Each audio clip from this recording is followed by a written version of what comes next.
JJ the CPA here. Hope you're doing well. Hey, thanks for joining me for another video on the Paycheck Protection Program loan forgiveness application. What I want to address in this video is what is FTE? And we know we have a bunch of guidelines on this. We have an 11-page application. FTE is used on a bunch of pages.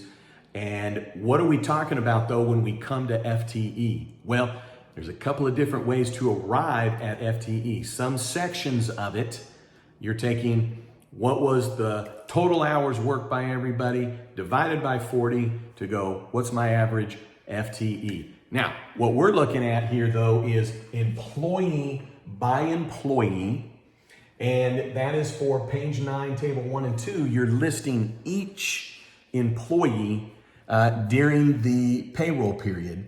And let's make note here that, remember, on the payroll period, that's during the covered period, right? It can either be the actual 56 days that comes into play there, or the alternative payroll period. Check out my playlist. I talk about the alternative payroll period and what that is and how it works into biweekly or weekly payroll. But what's an FTE? And how does it work on this calculation here on table 1 and table 2? Well, in essence, each employee is going to get a 1, a 0.75, a 0.5, or a 0.25 if you're selecting method 1. Or if you're selecting the other method, your full-time employees will get a 1, your part-time employees will get a 0.5. What's a part-time employee? On average, they're not working basically about 40 hours, okay? So how do you determine that? That's what we're going to walk through, because you're looking at the entire period of hours worked divided by 40 to determine, are they a FTE, or what is theirs? Like, what's their average? Okay, so if someone works 40 hours the entire time, right? Well, then they're clearly an FTE. But if you had an employee, they worked 20 hours for the first 4 weeks and then 40 hours for the next 4 weeks, right? We know that that's going to result in not a 1 for the FTE column. Remember, 1, okay, is for each employee. So let's walk through it, all right? Let's walk through it. So what do we got to do? We're talking about full-time equivalent, and the SBA said it is based on 40 hours, period. They had contemplated a lower amount. They specifically said, we did, but we're doing the 40 hours. So first, you got to know what your payroll period is, because whatever your payroll period is, you're using this in determining the FTEs, okay, during that period, okay? So second, you have to do this by employee. That's why on page 9, you've got a row for each employee. Table 1 is for those that made under $100,000. Table 2 is for those that made over $100,000. Quick note, those that are owner employees, okay, don't go in here. So if you had wages and you're an owner employee, they don't go in table 1 or 2. You just take your wages out of this altogether and you pop it up further into the application. We'll talk about that in another video, but the point is this is non-owner employees. But then you're looking at how many hours did they work, okay, during the payroll period that you're electing for the covered period. So the entire time, how many hours did they work divided by 40 determines their, in essence, their FTE, right? So you're doing this for each employee. So we have the 2 methods. Here's a method and here's a method. What's the method? Okay. If you do this math for the employee and it comes out to, 35 hours, okay, then they're going to be basically in between. They're going to be a 0.75. Okay. If they work 20 hours around that, they're a 0.5. If they work on average about 10 hours, they're a 0.25. So you're trying to figure out what was their average number of hours per week during the payroll period that you elected, right? So if somebody worked the first 4 weeks at 20 hours, they would have worked 80 hours. If they worked the next 4 weeks at 40 hours, right, that'd be 160 hours that they worked. So in that 8-week period, they would have worked 240 hours. Okay. Well, in 8 weeks, there's a possible of 320 hours, right? Because you can't be more than 40 hours. So 40 hours a week times 8 weeks is 320 hours possible. And in that scenario I just gave you, they work 240 hours of a possible 320 hours. And so for that employee, they're a 0.75. That's what that comes out to, a 0.75. Or you still have to do the third one here. You still got to figure out what they are. Now, the employees you may just know, like, well, they don't work full time. But the second method is you just go, well, if they're full time, it's a 1. If they're less than full time, it's a 0.5. Okay, and that may help you. It's kind of an average thing. It may help you if you have a lot of employees that, some are 10 hours, some are 25. Maybe the SBA is kind of looking at, well, maybe it'll come out in the wash, on this.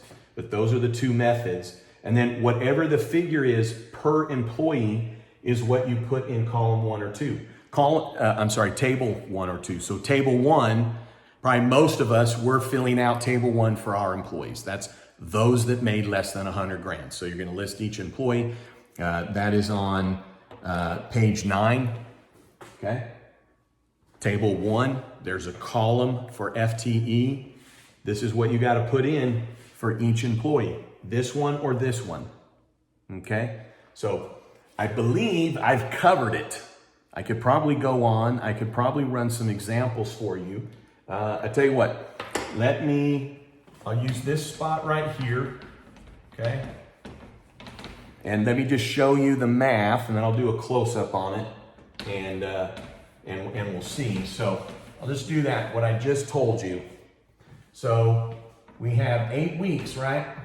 So we got 8 weeks, okay? And there's a maximum of 40 hours per week, okay? So that's 320 hours possible during, I'll do a close-up on this in a minute. So 8 weeks, 40 hours, there's 320 hours.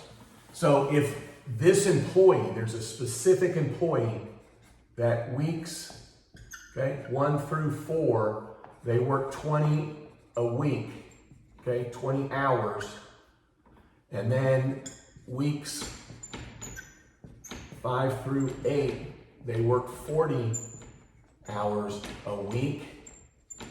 Okay, so this right here is going to yield 80 hours. I'm going to do a close-up. And then this 4 weeks is going to yield 160. Okay, it's going to equal 240 hours. Okay, and then you're going to take that, okay, 240 divided by 320 is going to equal 0.75. All right, here comes the close-up of this math. I'm sorry, I just doing this in my kitchen. So I'm trying to, here we go, there we go. Got a little reflection.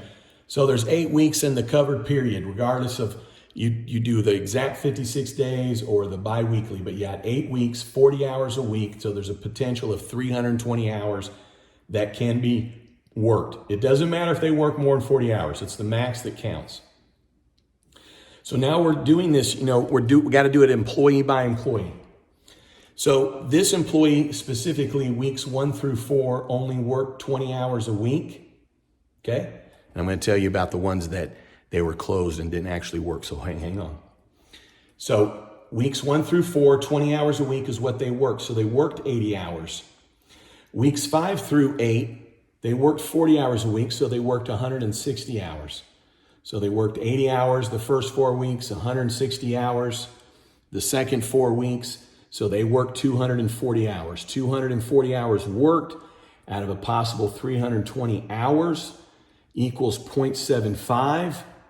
And so then it seems like you'd want to use this method and you'd use the 0.75 because in this method you get the 0.5. So 2 things. Once you select a method, you have to stick with it. You're either doing this method for all employees or this method for all employees. Now, here's the deal. And then I think I'm done. Is if you paid your employees with PPP funds, that is. And even though you were closed, because that's what it was meant for, right? So wonderful that you did that. So you took your PPP funds, you weren't open, and you paid them. And so then it's like, well, I mean, we weren't even open. So like, what do I put down? What they normally worked in the past. That's what you count. So if they normally worked full time, you consider them full time the entire time. Or the hours that they didn't work, right? They didn't come in, but you paid them. You would consider and use the same hours of what they usually work in the past. They don't give a time period to go back and look at, so just probably need to be reasonable. But I think at the end of the day, you're looking at not being penalized because you were closed and you were paying employees. In fact, you're getting the benefit of the doubt that these people would have been full-time still. These people would have been part-time still. All right, so hey, thanks for tuning in. I really appreciate it.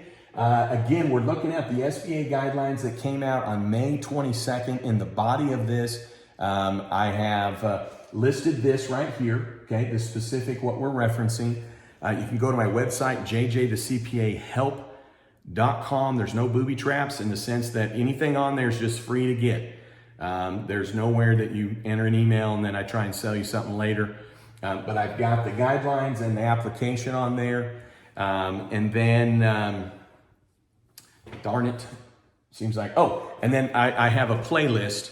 I think this is like my 6th video, so I really appreciate it. And but anyways, I've got a playlist in the body of this for the PPP forgiveness, plus some other playlists. So if you need more info on the PPP forgiveness, check out the playlist because I'm covering each section of that, which you probably know because if you're watching these videos, you are a wonderful, beautiful person. I love you. Well, listen, I'm assuming you are a subscriber, but I would love to have you as a subscriber if you're not. So if you don't mind, hit that button. If you made it to 12 minutes, I'm assuming you had some value out of this, which I'm glad. All right, hey, don't you ever forget, you've never met a CPA quite like me.